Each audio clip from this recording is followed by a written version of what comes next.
Bonjour à toutes et à tous, c'est Kevin pour le Ludovore, 146e numéro du menu crowdfunding, mais vous devriez certainement être 4 à le suivre cette semaine. On est en pleine période de vacances, que ce soit pour les personnes qui regardent, les abonnés habituels, mais également pour les éditeurs qui lancent des projets sur Kickstarter et GameFund et compagnie, puisque vous le savez, le mois d'août, généralement, c'est assez proche de Waterloo, Morne-Plaine, donc je dis quand même bonjour aux 4 ou 5 irréductibles backers qui suivent le menu crowdfunding, même dans cette période un petit peu terne.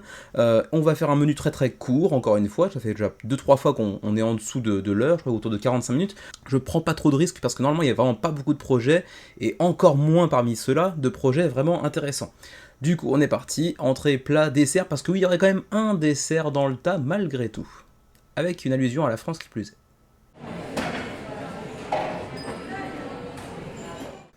On commence tout de suite avec une campagne très très très courte sur GameFound qui devrait de toute façon rejoindre un petit peu le cimetière de GameFound et de Kickstarter, puisque vous le voyez, à seulement 5 jours de la fin de la campagne, très courte je vous l'avais dit, il y a seulement 40 backers, 1000 livres d'engrangés sur 3500 nécessaires. Bon, le seuil de financement est encore assez faible, donc il y a encore un très mince espoir si jamais quelques personnes soudainement se disent ah oui mais en fait ça a l'air super cool que le projet finance, mais a priori je parierais pas dessus.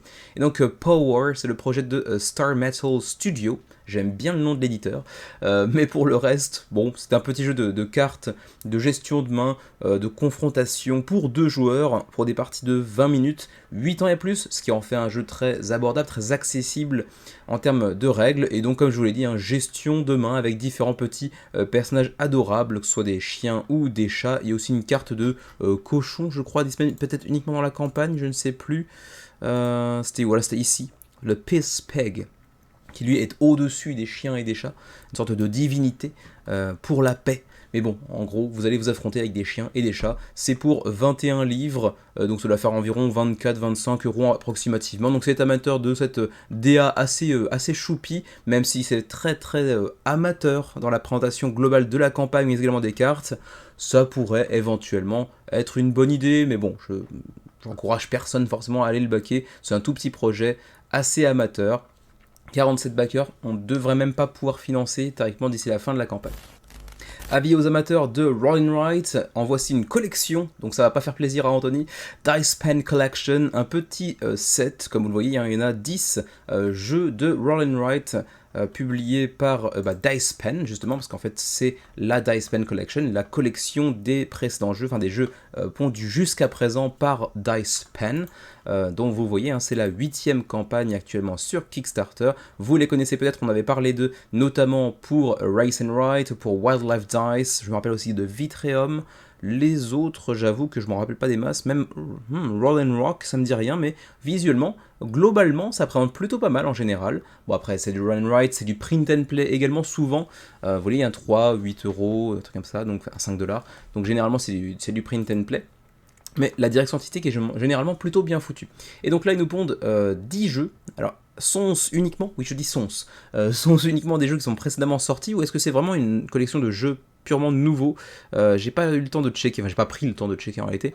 Il y a Castles of Aragon, il y a Welcome to, j'arrive pas à le lire, Catsville et Vitreum, donc il y en a au moins un qui est déjà sorti, Vitreum. Les deux autres, on les a pas vus dans les campagnes, en tout cas de financement participatif précédentes, telles que Castles of Aragon, encore une fois très belle direction artistique. Est-ce que c'est de l'IA? Je me suis pas penché sur le sujet. Mais bon, c'est pas impossible qu'en fait la majorité des projets soient des jeux précédemment sortis, mais comme pour l'instant dans la Dice Collection, Dice Pen Collection, ils en présentent 3 sur potentiellement 10.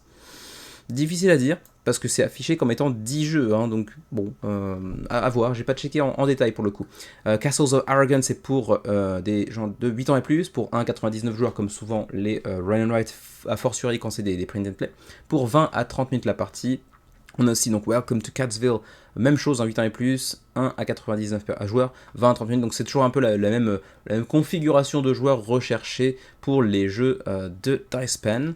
Et puis Vitreum qu'on a vu tout à l'heure dans leur jeu précédemment sorti, où là encore une fois ça respecte plus ou moins la même configuration, si ce n'est que c'est pour 9 ans et plus et non plus 8 ans et plus, peut-être qu'il y a un peu plus de mathématiques là-dedans, je ne sais pas.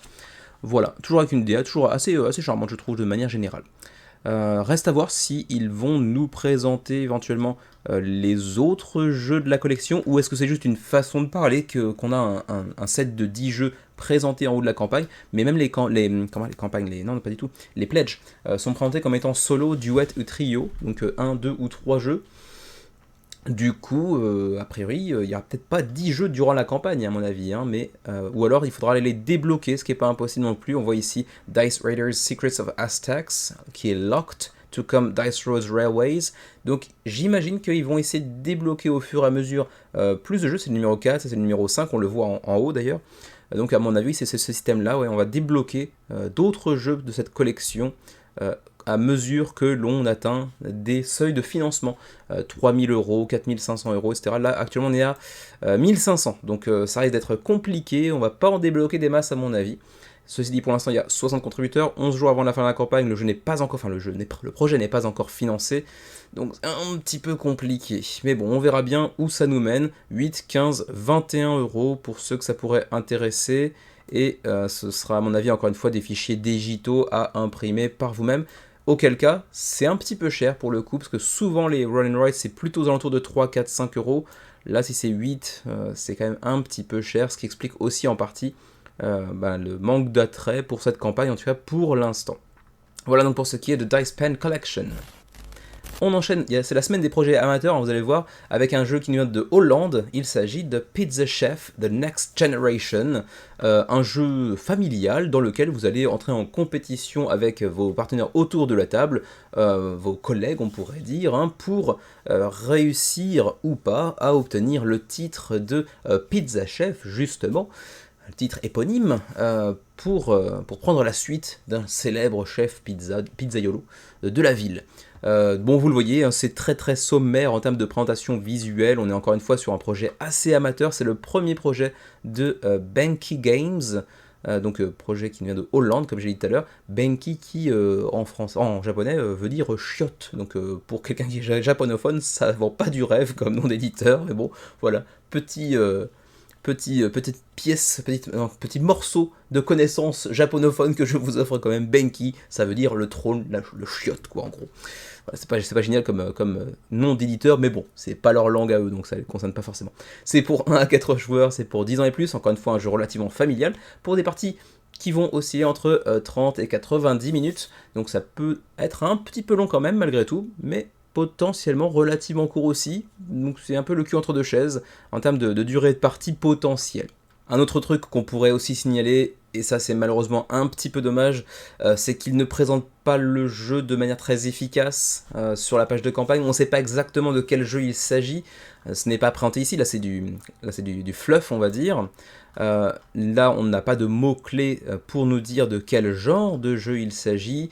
On peut imaginer certaines choses, on peut imaginer de la gestion de main, de la gestion de ressources potentiellement, des missions communes. On a aussi ici des petites tuiles à aller choper au milieu du plateau, j'ai l'impression. Mais bon, en gros, c'est pas évident de savoir également, enfin précisément, de quel genre de jeu il s'agit. Mais on aura donc des cartes de mission, on aura des cartes de commande, on aura des cartes de notes du chef.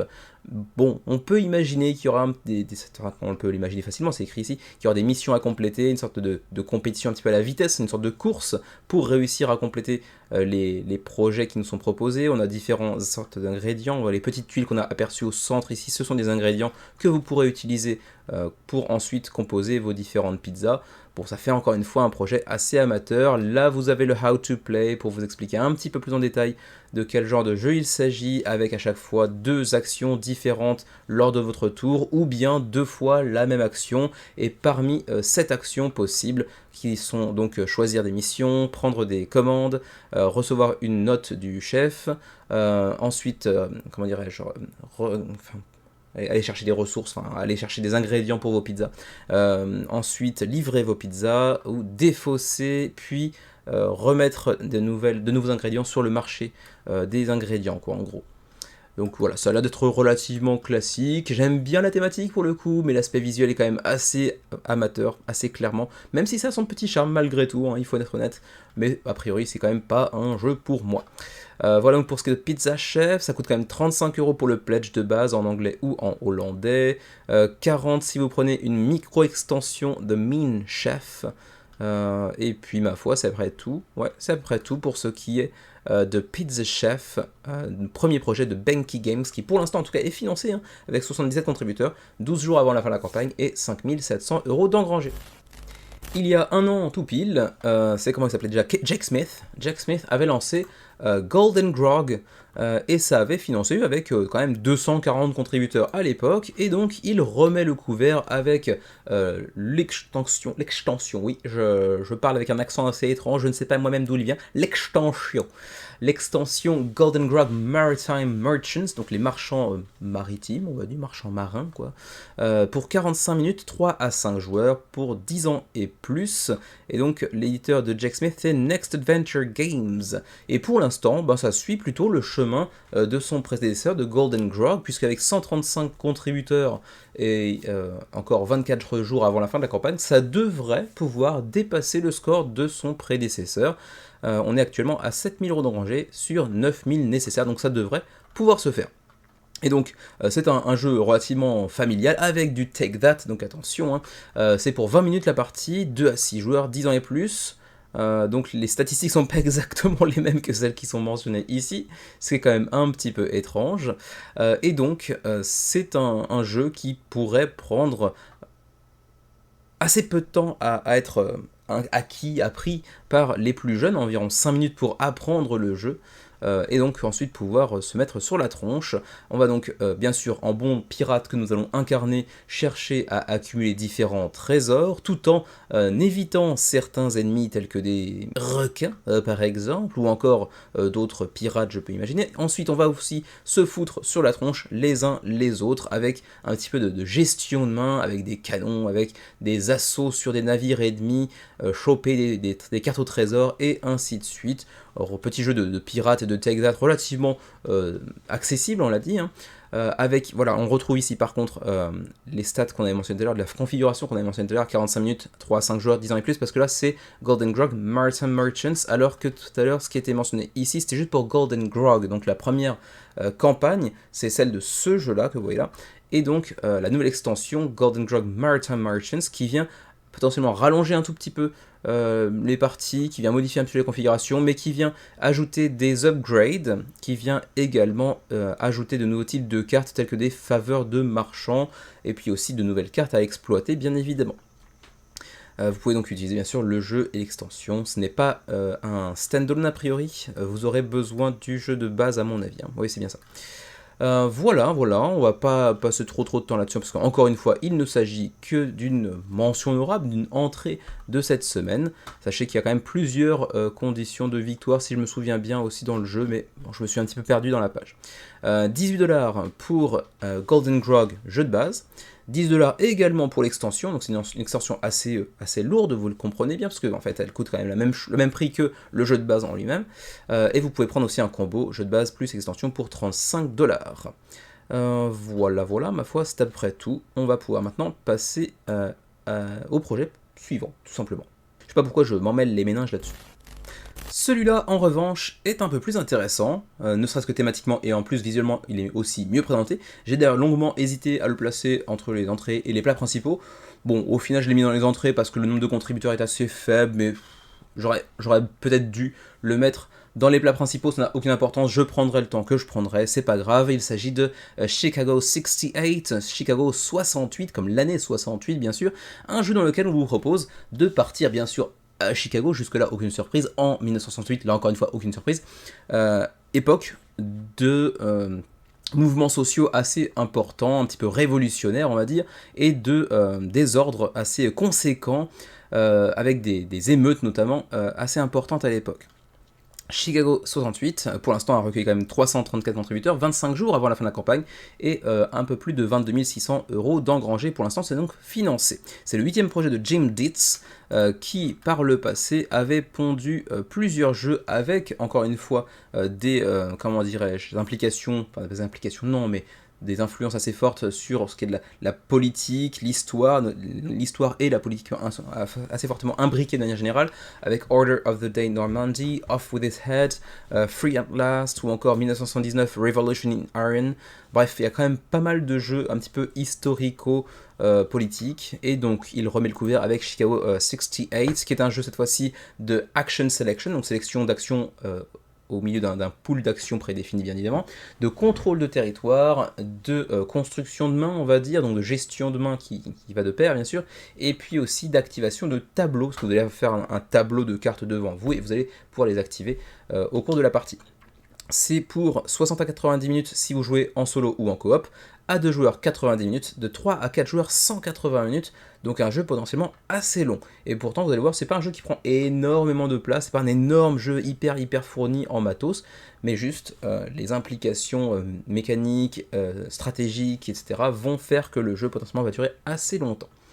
Alors, continuons. Aussi, on pourra parler un petit peu rapidement de l'aspect visuel qui est, encore une fois, présente plutôt pas mal. J'aime bien la proposition visuelle, la direction artistique de manière générale est quand même assez jolie, j'aime bien. Alors donc, vous allez dans Chicago 68 faire face à deux côtés, deux camps, on va dire, qui vont se foutre sur la tronche pour convaincre le grand public américain de la véracité de leurs propos, ou plus ou moins de leurs opinions, de la légitimité de ce qu'ils avancent durant le congrès, la Convention nationale démocratique de 1968. Et donc on pourra incarner l'establishment, autrement dit le gouvernement, on va dire, pour dire simplement, ou les demonstrators, autrement dit les manifestants, les participants aux émeutes par exemple. On est donc sur un jeu asymétrique avec du combat de rue et puis également des manœuvres politiques. Et donc ça, super intéressant sur le papier, j'aime bien la proposition. Les conditions de victoire, vous les voyez ici, vont être un petit peu différentes en fonction du camp, l'establishment ou les demonstrators. On voit qu'il y a deux paragraphes différents pour bien isoler les conditions de victoire de l'un comme de l'autre. Pour le gouvernement, il faudra réussir à faire nominer, à faire élire son représentant, le vice-président Hubert Humphrey par exemple, alors que du côté des manifestants, il faudra l'une des deux conditions suivantes: faire soutenir leur candidat, donc Eugene McCarthy, ou simplement gagner le cœur et les esprits des Américains à travers justement leur action dans la rue. Voilà, avec encore une fois des cartes qui elles aussi sont plutôt charmantes. Globalement, j'aime bien la direction artistique, j'aime bien la proposition thématique du jeu aussi, ça sort un petit peu de l'ordinaire, même si c'est pas le premier jeu qu'on a vu qui vient, mettre en avant des événements politico-historiques dans un jeu de société. C'est pas la première fois qu'on le voit, mais c'est toujours un petit peu la minorité quand même malgré tout, et c'est pas forcément un mal en soi d'ailleurs, mais c'est assez intéressant, et en plus de ça, visuellement ça présente plutôt pas mal, donc ouais, un jeu qui m'intéresse pas mal, mine de rien. Ensuite, vous avez aussi l'éditeur en mode solo / coop, à vous de voir si c'est quelque chose qui pourrait vous intéresser. Les composants, ce qui est dans la boîte, en gros, c'est ce que vous voyez ici, donc le plateau central. Ensuite, plus de 140 cartes qui sont décomposées en plusieurs types, bien sûr. Les cartes de Street Theater, donc le théâtre de bataille entre guillemets dans les rues, les cartes d'action, les cartes de solo, des cartes de tactics, des cartes de turn order, tiens c'est bizarre ça, pourquoi des cartes de turn order, ouais, je sais pas, des square mob chaos, ok, d'événements provoqués par les émeutes, j'imagine, mini policy cards, donc c'est peut-être des événements qui vont venir impacter tour après tour la partie, j'imagine, des petits meeples par-ci par-là. Voilà, en gros, le contenu du jeu. Donc, en termes de matos, on n'est pas sur un truc énorme. C'est plutôt dans les mécanismes, dans la stratégie, etc., que le jeu va potentiellement prendre pas mal de temps. Ensuite, Continuons, on va essayer de trouver justement le prix de ce truc-là. Bon, malheureusement, c'est pas affiché dans la campagne en elle-même. Il faut aller sur le côté droit, voilà, ici. US single copy of the game, mais là, c'est uniquement pour les backers américains. 68$. Spanish language, donc pour la version espagnole, mais également uniquement pour les États-Unis. Donc il n'y a pas beaucoup de backers, 4 backers. 68$. Ensuite, dans le monde entier, en Spanish, on s'en fout. Voilà, en anglais, c'est ici. Donc 81$ pour Chicago 68, International Single Copy. Autrement dit, le jeu de base est 68$ et 88$ dans le monde entier. Est-ce que c'est la même chose? Parce que si c'est la même chose, faire payer 20$ de plus, c'est quand même très très étrange. Chicago 68, English Language. Et ouais, j'ai l'impression que c'est la même chose. Hein. Avec 20$ d'écart. Est-ce que du coup ça comprend la livraison? Je sais pas, ça faudrait être checké. La livraison n'est pas écrite ici, donc c'est pas impossible. J'espère en tout cas que c'est le cas, parce que sinon il n'y a rien qui vient justifier la différence de prix.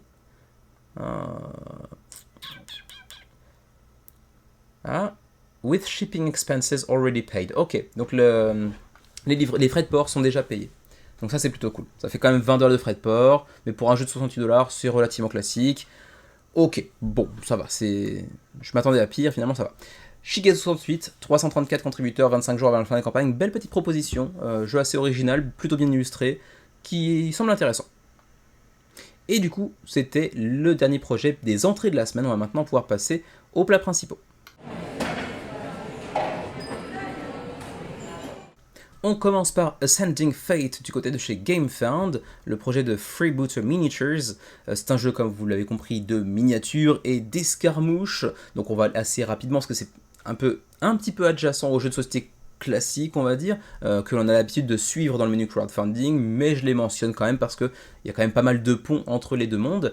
Ascending Fate, pour l'instant, a recueilli le soutien de 314 backers 10 jours avant la fin de la campagne et 67 000 € d'engrangés. C'est pour 2 à 4 joueurs, pour des parties d'environ 1 heure. On vous place dans un univers très orienté science-fiction. C'est un jeu qui peut être joué en compétitif comme en coopératif si vous le désirez, avec également une campagne. Et avec un jeu qui semble plutôt bien produit, en tout cas visuellement ça donne plutôt envie. Les miniatures en même temps dans la campagne sont pré-peintes avec des belles lumières pour aller illuminer le tout, donc évidemment que ça présente bien, mais la qualité des miniatures, en tout cas en plus l'éditeur lui-même s'appelle quelque chose miniature, donc c'est vraiment sa spécialité quoi. Donc a priori en termes de matos ça présente plutôt pas mal. Le starter box, donc le pledge de base est à 71€, contrairement aux 99 théoriquement en boutique. Mais vous allez pouvoir agrémenter ça également de niveaux supplémentaires. Vous le voyez ici, Starterbox 71, Crew Pledge avec une faction supplémentaire, 105. Ensuite, vous avez Command Pledge avec toutes les 4 factions supplémentaires en plus du jeu de base pour 209€. Voilà, pour le reste, bon bah, vous vous en doutez bien, hein, qui dit jeu d'escarmouche dit aussi différentes factions avec des compétences et des pouvoirs asymétriques, des différents lieux sur lesquels on peut pouvoir évoluer, les lieux en question qui vont eux aussi pouvoir potentiellement alterner, modifier un petit peu le cours de la partie, les prédispositions, les prérequis pour faire telle action, ce genre de choses là, relativement classique. En même temps, j'y connais pas grand chose sur les jeux d'escarmouche, donc prenez ça avec des pincettes. Voilà donc pour ce qui est de Ascending Fate, 314 backers, 10 jours avant la fin de la campagne, et je réalise que oui, j'aurais dû inverser celui-ci avec Chicago 68 en réalité, pour ce qui est des entrées et des desserts, mais bon, ça n'a pas grande importance. Il y a de ça 2 ans environ, je crois, c'était Ludicréation déjà, qui nous avait proposé un So You've Been Eaten, donc vous avez été dévoré, vous avez été bouffé.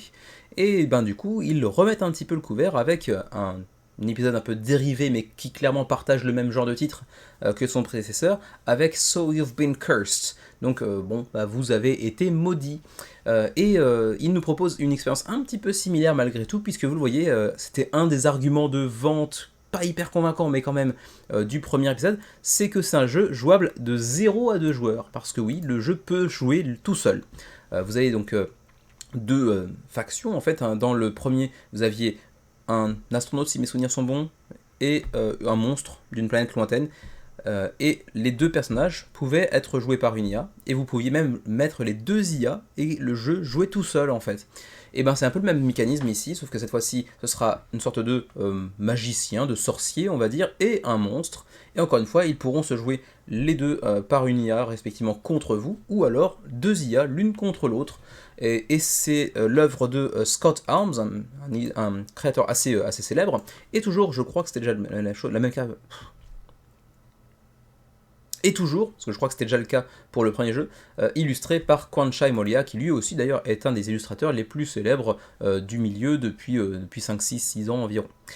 1030 contributeurs, 10 jours avant la fin de campagne, le jeu est déjà financé avec 53 000 € pour l'instant.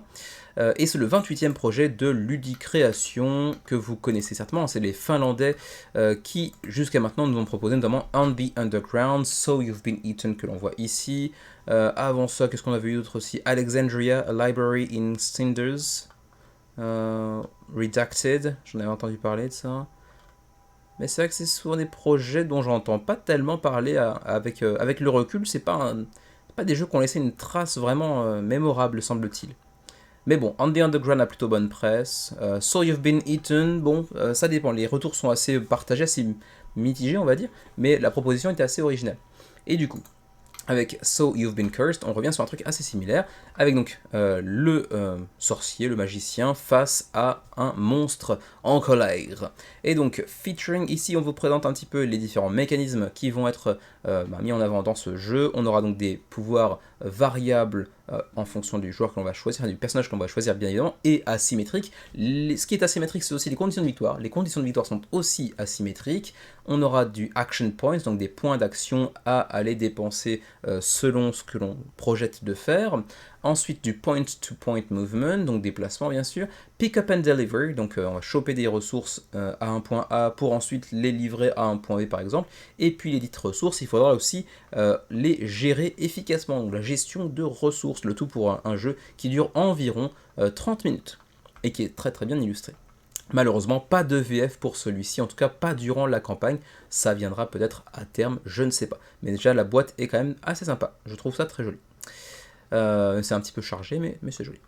Ensuite, le jeu, alors bon, je vous le disais tout à l'heure, hein, vous pouvez jouer à deux joueurs avec un joueur incarnant le sorcier et l'autre le monstre, un joueur qui incarne le sorcier face à une IA, ou au contraire le monstre face à une IA du sorcier, ou au contraire Rabid Monster ou Possessed Wizard, donc en gros une IA contre une IA.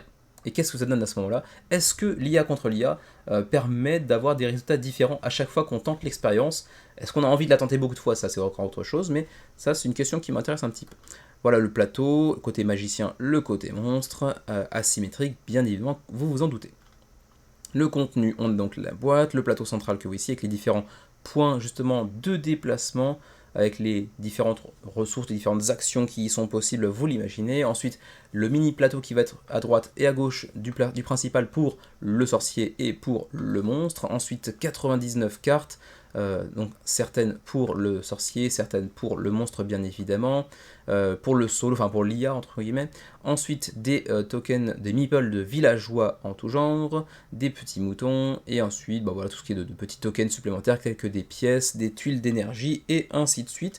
Vous avez aussi une édition premium, avec des petits éléments de deluxification de ci de là, tels que les ressources qui sont désormais en bois sérigraphié par exemple. Vous avez aussi une collector edition par exemple, qui va vous ajouter également des town guards, donc des gardes du village, eux aussi sérigraphiés, ainsi que des tokens d'énergie qui cette fois-ci sont en acrylique, donc transparent, en plastique transparent mais assez classe, et puis des pièces de métal. J'imagine que ce n'est pas le rendu final parce que sinon c'est pas très intéressant. Et puis également des plateaux triple épaisseur pour les deux personnages jouables. Ainsi que des tag boxes, donc des mini boîtes pour ranger les cartes de tel et tel personnage. Ça c'est plutôt cool également pour l'ergonomie du jeu. Voilà, ensuite les niveaux de pledge, on va essayer de vous trouver ça assez rapidement parce que ça n'a pas l'air d'être mis en avant de manière très très efficace pour le coup. Bon, on va ici trouver les prix, ce sera quand même plus rapide. Donc, You've Been Cursed Basic, donc le jeu pledge de base 29 €. Ensuite, Premium 39, c'est dollars, c'est pas euros, excuse-moi. Donc ça fait combien en euros? 36 €, 36 €. Collector Edition 45 €. Donc c'est en gros le truc un petit peu deluxifié à outrance. Il est encore pas si cher que ça en réalité. Et après le bundle, c'est So You've Been Cursed en collector plus So You've Been Eaten en collector aussi. Donc les deux jeux de cette série So You've Been plus un participe passé à choisir au choix. Malheureusement pas de vidéo en français, ça c'est un petit peu dommage, mais c'est vrai que sur le papier c'est intriguant. Comme c'était déjà le cas d'ailleurs pour So You've Been Eaten, mais d'ailleurs je vais quand même aller voir par acquis de conscience et par curiosité ce qu'avait fait comme score à l'origine So You've Been Eaten, parce que il me semble que c'était un plutôt beau succès, mais comme les retours sont un peu mitigés, et pas dit que So You've Been Cursed fasse un aussi bon résultat. On était à 8500, ouais, c'était un beau résultat, hein. C'était un beau succès.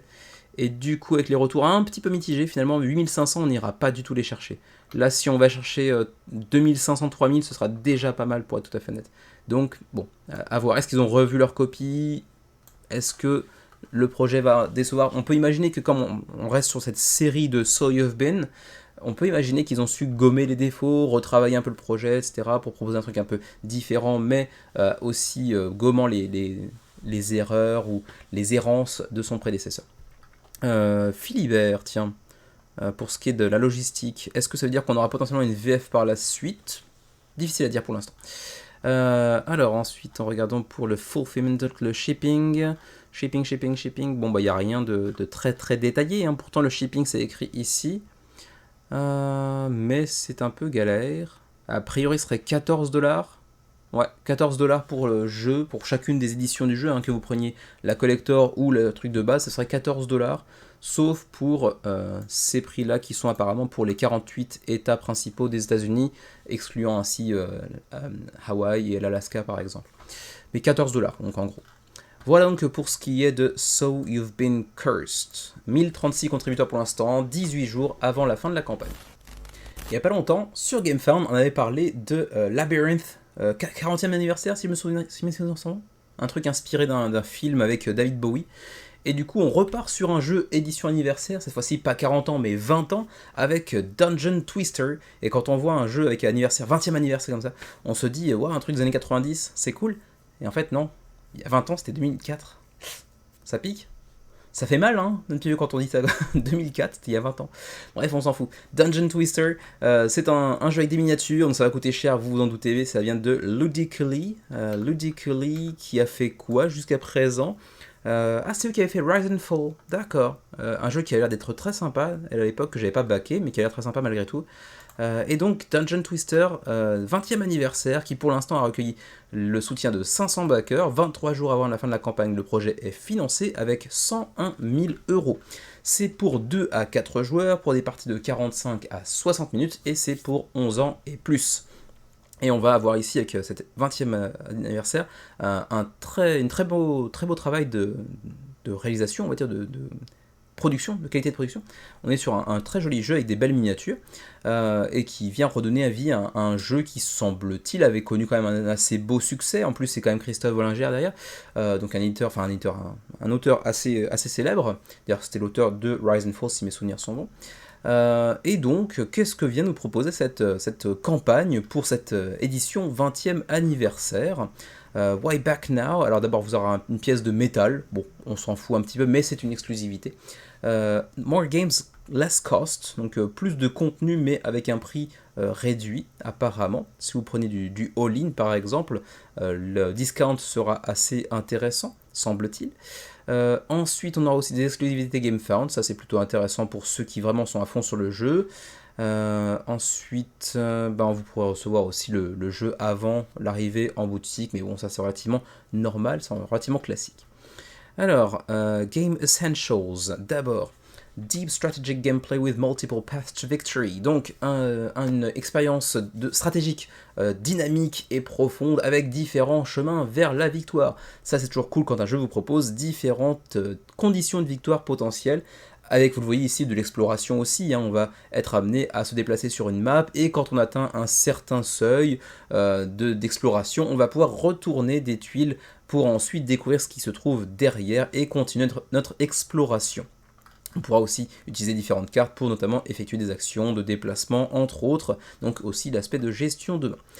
Balance and engaging gameplay for 2 players or more, donc un jeu équilibré et engageant, que vous soyez 2 ou plus de joueurs. Ensuite, easy setup and comprehensive rulebooks, donc on a ici une durée d'installation très courte, un jeu qui s'installe et qui se range assez facilement, hein. L'espace de 5 minutes c'est plié, et ça fait plaisir, avec des règles faciles à prendre en main.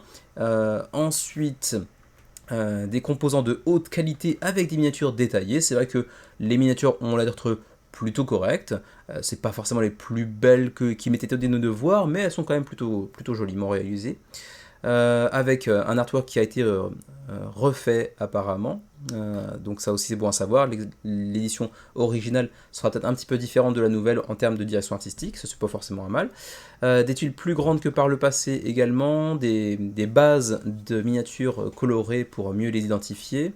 On a aussi les extensions de Dungeon Twister qui sont disponibles durant cette campagne d'édition 20e anniversaire.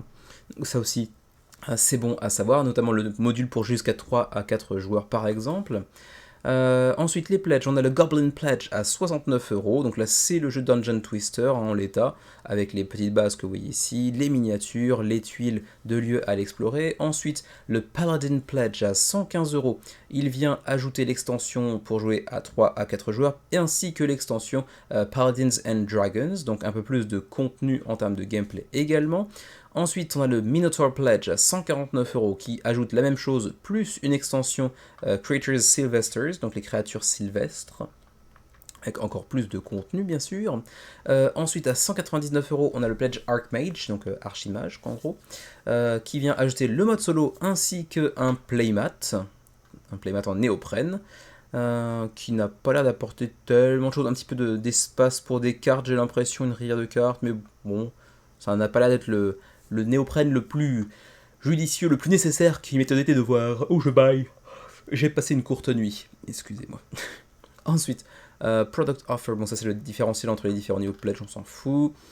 Core Box, bon, le contenu de la boîte de base, vous le voyez ici, hein, on l'a déjà vu tout à l'heure dans les présentations des pledges de toute façon, donc ça me permet d'aller assez vite. Hein. Les miniatures, des tuiles, il n'y en a pas beaucoup en réalité, si vous regardez seulement le pledge de base, les tuiles d'exploration du lieu sont quand même assez peu nombreuses. Les tokens, les cartes, les éléments de décor, on va dire. Ils sont magnétiques, c'est cool plutôt, les bases de miniatures sont magnétiques. Bon, c'est pas une nécessité, mais c'est quand même cool. Le Paladin Pledge avec ce qu'il ajoute, encore plus de miniatures, plus de tuiles également, des nouvelles cartes, etc. Archmage également, encore plus de contenu, avec aussi le playmat en néoprène. J'ai fait le tour aussi pour tous les pledges, il y a aussi bien sûr tous les petits add-ons que l'on peut aller ajouter en fonction de nos envies, bien sûr, tel que le playmat à 32€, il est quand même pas donné pour un playmat qui offre a priori pas grand chose. Ensuite on peut prendre les différentes miniatures, les sets de miniatures on va dire, à l'unité, avec 55€ par exemple pour les créatures sylvestres, ou par exemple à 59€ pour le pack paladin et dragon par exemple. Et ensuite, allons voir, tiens, il y a pas mal de vidéos en VF ici, ce qui veut dire que le jeu est en VF, je l'ai pas vu ça, il me manque une info. On verra. Ici on a un monde de jeu qui nous parle de Twister, on a aussi jeu en carton qui nous parle de Dungeon Twister également, j'ai pas encore vu cette vidéo, pourtant je suis assez fréquemment ce qu'il fait, mais peut-être que ça date un petit peu, je sais pas. Ludo Chrono, on a aussi Meeple Reporter, pas mal de vidéos en français, ça me laisse penser qu'il y a une VF, et pourtant quand j'ai regardé la campagne hier soir, j'ai pas souvenir d'avoir vu une VF, en tout cas j'ai pas vu de drapeau, mais si on est dans la FAQ peut-être... languages, c'est pas écrit. C'est pas écrit. Bon, il faut quand même que je trouve cette information-là, parce que sinon, c'est quand même une information assez importante pour ceux qui regardent le menu crowdfunding. C'est en partie pour ça qu'on regarde, à mon avis, pour savoir s'il y a des VF. Bon, en même temps, vous pouvez regarder la campagne par vous-même, hein, et ça prendra pas forcément plus de temps que de voir dérouler la campagne, mais franchement, je ne vois aucune mention faite sur les langues. Mais comme il y a quand même 4 vidéos en français, j'ose espérer qu'il y a de la VF, mais en vrai, je crois que c'est écrit nulle part. Bref, pour ce qui est des frais de port, Europe, alors c'est décomposé en 3 zones, La France, vous êtes ici en zone 1, telle que les Monégasques aussi, la Belgique également. Ce serait donc 17-21 jusqu'à 27-32, et j'imagine que nos amis suisses sont peut-être en zone 2 ou 3, ouais 2. Donc ce serait 23-30, 40-44, ça pique un petit peu plus. Nous on doit être certainement en Asia zone 2 j'imagine, Japan ouais c'est ça. 35-40, 60-75, ça pique méchamment. Et pour nos amis canadiens, juste quand même aussi par acquis de conscience, peut-être American zone 2, non? C'est souvent comme ça que ça se fait. Non, c'est la zone 1 pour le coup. 28-32, 50-55 maximum. Ok, voilà pour ce qu'il en est de Dungeon Twister édition 20e anniversaire, avec une belle qualité de production qui est mise en avant ici pour cette réédition de Dungeon Twister avec les différentes extensions qui sont également disponibles à l'achat. 500 backers, 23 jours avant la fin de la campagne.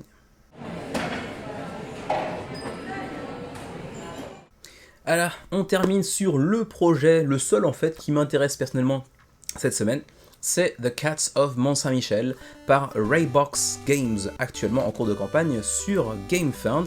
Raybox Games, ils nous viennent d'où d'ailleurs Toronto, donc au Canada. Ok. Et ils avaient pondu différentes campagnes jusqu'à présent, telles que Gates of Nilfheim, Escape from Project Riese, Escape from Steingradzy. Ok, pas mal de petits jeux qui ont une certaine reconnaissance de la part du public, mais pas un énorme éditeur non plus.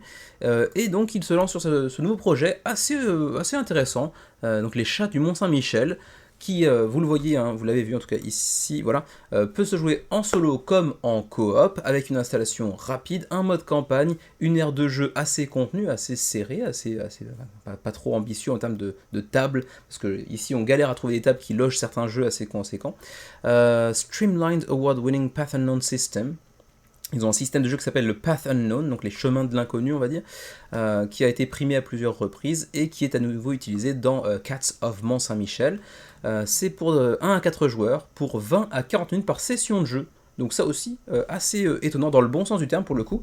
Un jeu potentiellement en campagne d'escarmouche, enfin c'est un peu, mais Rambo c'est pas forcément l'escarmouche, mais il y a des éléments d'escarmouche on va dire, mais pour des parties assez courtes, pour des sessions de jeu assez courtes, ce qui fait qu'on pourra facilement en enchaîner 2-3, ou alors juste placer ça entre deux autres jeux par exemple. Donc ça c'est assez sympa. Et pour l'instant, le succès est au rendez-vous, avec 1724 contributeurs 18 jours avant la fin de la campagne qui, en plus de ça, s'accompagne d'une langue qui est la nôtre, le français. Voilà, available in français. Donc oui, on a une campagne en français pour The Cats of Mont-Saint-Michel, les chats du Mont-Saint-Michel, et ça fait plutôt plaisir. Alors, de quoi s'agit-il? One minute setup, ça c'est plutôt cool, encore une fois, hein, installation en 1 minute, et zone de jeu hyper compacte, puisque vous allez le voir, on a ici voilà, un livret à fascicules pour composer les éléments de décor dans lesquels on va être amené à évoluer. Et c'est pas forcément le premier jeu qu'il fait, mais c'est vrai qu'en termes d'installation, vous sortez votre fiche du personnage, les différentes miniatures par exemple, vous ouvrez fascicule, le jeu est prêt. Et ça c'est quand même vraiment cool. Alors donc c'est un jeu solo ou coop dans lequel vous allez incarner des chats, les chats du Mont-Saint-Michel, donc dans une période historique qui est la Révolution française, même si vous doutez bien que la période historique en fait n'a pas fondamentalement un grand impact, puisque vous allez incarner des chats, donc c'est quand même assez peu proche de la réalité, mais ça reprend cette atmosphère, cette ambiance globale de la France révolutionnaire. Et vous allez donc faire face au cardinal rouge, le rat cardinal rouge, on va dire, puisque donc vous allez affronter en bon chat que vous êtes des rats et autres souris. Vous allez donc ensuite faire progresser votre personnage, l'upgrader, donc l'améliorer, améliorer certaines de ses compétences également sur le long cours, au cours de votre campagne. Il y a un système un peu choose your own adventure, un petit peu façon livre dont vous êtes les héros, et donc en fait bien sûr vos actions, vos choix vont potentiellement impacter le reste de la campagne avec nos différents embranchements scénaristiques, et ça aussi c'est plutôt cool. Ensuite, durant la campagne, vous avez aussi un petit cadeau, c'est-à-dire une sorte de réplique du franc de 1792 avec le roi Louis XVI qui a l'effigie de cette pièce, quoi. Way Back Now, bon, on s'en fout un petit peu sur la même chose. What's in the box? Alors, dans la boîte, on a donc une très belle boîte d'ailleurs, hein, la tranche, ça fait un peu livre ancien, c'est quand même très très cool. Le livret de règles, le livre d'aventure à fascicules, donc 9 fiches de personnages, Alors là, dans cette version-là, c'est des fiches avec directement le personnage inscrit dessus, mais on verra que dans d'autres éditions, il y aura un assemblage à faire parce qu'il y aura de double épaisseur, des trucs comme ça. Ensuite, 81 cartes de skill, donc de compétences, des cartes de loot, donc d'objets que vous allez récupérer au cours de vos combats, des cartes de taverne, des standees de vos personnages ainsi que des personnages adverses, donc les rats par exemple. Ils sont en plastique stands, donc les bases en plastique, mais les standees en carton. Ensuite, tout un tas de tokens, des dés, des petits marqueurs, entre autres. Ensuite, Deluxe Set Ads. Alors là, si vous prenez la version Deluxe, vous avez une grosse boîte. Elle est vraiment en bois. En tout cas, elle a impression bois. Et je ne sais pas si c'est vraiment du bois, on verra. J'en doute. Et donc, vous aurez le jeu de base, ainsi que différents sets de miniatures, entre autres. Mais ça, on va voir par la suite. Voilà, ici, vous avez notre fiche de personnage que vous allez ajouter à un plateau double épaisseur, c'est ce que je mentionnais tout à l'heure, il y en aura donc 4, plus 8 huiles de personnages, ça évite d'avoir 8 planches, 8 plateaux, on va dire, de personnages, vous n'en aurez plus que 4, et vous ajoutez le personnage de votre choix dessus. Ensuite, les marqueurs seront cette fois-ci en bois et non plus en carton, on aura des miniatures donc de héros, qui ne seront pas pré-peintes, bien évidemment, avec un héros supplémentaire qui est Friedrich, qui pour le coup, lui est un chien apparemment, ainsi que les vermines, donc les rats, que vous devrez affronter. Alors, continuons. Voilà, les pledges. On a donc le pledge de base qui se trouve ici, The Cool Cat Pledge, à 64 $ canadiens. Donc ça fait 49 $ américains, donc c'est pas très cher en euros, quoi. Sinon, vous pouvez le prendre en PNP, si vous le souhaitez, à 16 $ canadiens, donc c'est vraiment très abordable, mais pour le coup, c'est pas vraiment le type de jeu qui se prête le mieux, je trouve, au PNP, mais c'est sympa de l'offrir malgré tout. Ensuite, on a The Lion's Share Pledge à 77,95 en canadien, donc ça fait 60 $ américains. Et ça vient ajouter la Accessories Box Set. Qu'est-ce que c'est que cette Accessories Box Set, me direz-vous? Eh bien, c'est cela, donc les plateaux double épaisseur avec les tuiles supplémentaires, les marqueurs en bois plutôt qu'en carton, etc. Donc, il y a un petit élément de deluxification déjà pour agrémenter le jeu. Donc ça c'est 78 $ canadiens, soit 60 $ américains. Et enfin, vous avez le Perfection Pledge à 180 $ canadiens, soit 140 $ américains, pour avoir en fait le all-in. Le all-in donc avec le jeu de base, avec le Accessory Pack qu'on a mentionné tout à l'heure, avec le Hero Miniatures Set, donc les miniatures des héros, les miniatures des vermines, donc vos adversaires. Ensuite, Friedrich Miniature, donc le personnage supplémentaire. Ensuite, on a The Cats of Mont-Saint-Michel Bonus Storage Container. Donc, c'est cette petite boîte qui va stocker quoi d'ailleurs? The Bits and Bobs, donc ouais, tous les petits éléments de gameplay que vous pourrez stocker là-dedans. Ensuite, Exclusive Box Sleeve. Donc, oui, ça c'est la boîte qui va vous permettre de stocker les boîtes à l'intérieur. Donc, c'est pas du bois, c'est vraiment juste une boîte habituelle en carton, mais qui va pouvoir vous permettre de loger la totalité du pledge. Et puis il restait un dernier truc, c'était quoi? C'était le PNP, donc pour pouvoir éventuellement y jouer assez rapidement sans avoir à attendre la réception du jeu en physique. Ensuite en add-on, c'est les différents éléments au choix. Les différents héros, vous voyez ici Adara, Léon, Guy, Nera, Stumpy, Sekhmet, Athéna, Tierzeta. Marrant comme nom, ça découvre, Tierzeta. Et en face, les vermines avec les cafards, arbalétriers, détestables, Maximilien, la Bête, etc. Donc différents personnages. Et donc le fameux Crimson Cardinal, donc le cardinal rouge. Qui sera un peu le gros boss, quoi, en gros. Pour ce qui est du gameplay, je l'ai dit, il y aura différents scénarios, et puis il y aura aussi le mode campagne, mais j'ai l'impression que les scénarios pourront être joués de manière indépendante, donc pas forcément en campagne, en tout cas c'est l'impression que ça me donne. Et du coup, Scenarios and Campaign, à mon avis, c'est bien pour différencier cette capacité de jouer en scénario ou en campagne. Ensuite, les actions. Vous aurez des points d'action à dépenser à chacun de vos tours. Ça pourrait être pour vous déplacer, pour attaquer, pour investiguer, pour faire des recherches, entre autres. Ensuite, les mouvements, justement, c'est le côté un petit peu escarmouche, déplacement sur une map, attaque des adversaires, essayer d'en prendre par revers, par exemple. Ensuite, justement, attack en fonction de la configuration de votre fiche de personnage, qui ont un petit peu d'asymétrie, bien évidemment, vous en doutez. Vous allez donc chercher à attaquer et à défaire vos adversaires. Il y aura aussi des personnages qui pourront aussi investiguer, faire de la recherche pour trouver des indices, pour trouver aussi du loot par exemple, pour enrichir votre stock d'équipement. Les skills, on pourra donc utiliser des cartes de skills pour notamment aller par exemple modifier les résultats de dés par exemple. Ensuite, Taverne du Pélican de mer, c'est quoi ça? Between the scenarios, you can visit a tavern where you can restop, play games of chance, buy gear. Ah ok. Entre chaque mission, on peut donc aller à la taverne du Pélican de mer pour d'abord reposer nos personnages, jouer à des jeux de chance, ok, des jeux de hasard en gros, buy gear, donc acheter de l'équipement sur le marché, et pourquoi pas boire un petit cidre. Ah, c'est sympa. Bah écoutez, ça a l'air d'être vraiment intéressant. Encore une fois, chaque fois que je regarde la page de campagne, je trouve que moi qui suis pas adepte de jeux en campagne du tout, en tout cas j'en ai backé aucun, je crois, et ben pour le coup, The Cats of Saint-Michel, au Mont-Saint-Michel, il a un côté vraiment original, assez court, assez facile à prendre en main, qui me fait penser que potentiellement à terme, pourquoi pas, je pourrais le tester avec mon fils, mon neveu dans quelques longues années peut-être, avec en plus une DA assez originale, dans une France de la Révolution, même si la Révolution n'est pas vraiment au cœur de l'histoire j'imagine, qui le démarque assez facilement du reste des jeux de cet acabit, de cette catégorie on va dire. Donc ouais, assez intéressant sur le papier.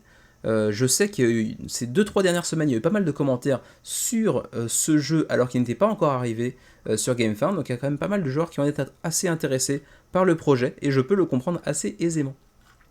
Ensuite, on va aller voir les frais de port. Pour l'Union Européenne et l'Europe de manière générale, c'est 11 à 19 ou 28 en fonction du bled que vous allez choisir. Pour nos amis canadiens, 15-24 ou 34. Et nous, on est certainement dans Rest of the World, donc TBD, donc To Be Determined. Autrement dit, ça n'a pas encore été annoncé.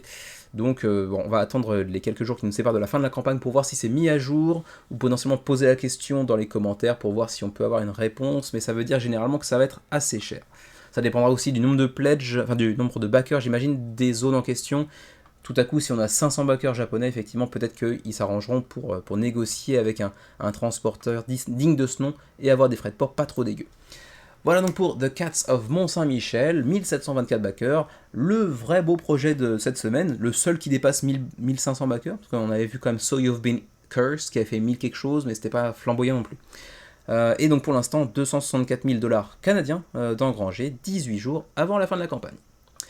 Et du coup, ma foi, c'est tout pour cette semaine du menu crowdfunding. Je vais peut-être finalement pas dépasser quand même les 40 minutes, malgré tout, parce que j'aurais trop parlé d'un ou deux projets qui méritaient pas forcément que je m'attarde trop.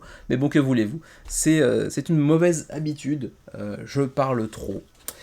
Du coup, c'est tout pour cette semaine, ce 146e numéro du menu crowdfunding, qui sera certainement publié un petit peu en retard puisque je m'enregistre le dimanche, parce que j'ai pas eu le temps samedi, puisque comme je l'ai dit, j'étais absent. Du coup, on se retrouve très prochainement de toute façon pour de nouvelles vidéos sur la chaîne des Ludovores. D'ici là, portez-vous bien, jouez bien, prenez soin de vous et de vos proches, profitez de vos vacances éventuellement pour jouer encore plus que d'habitude, et à la prochaine.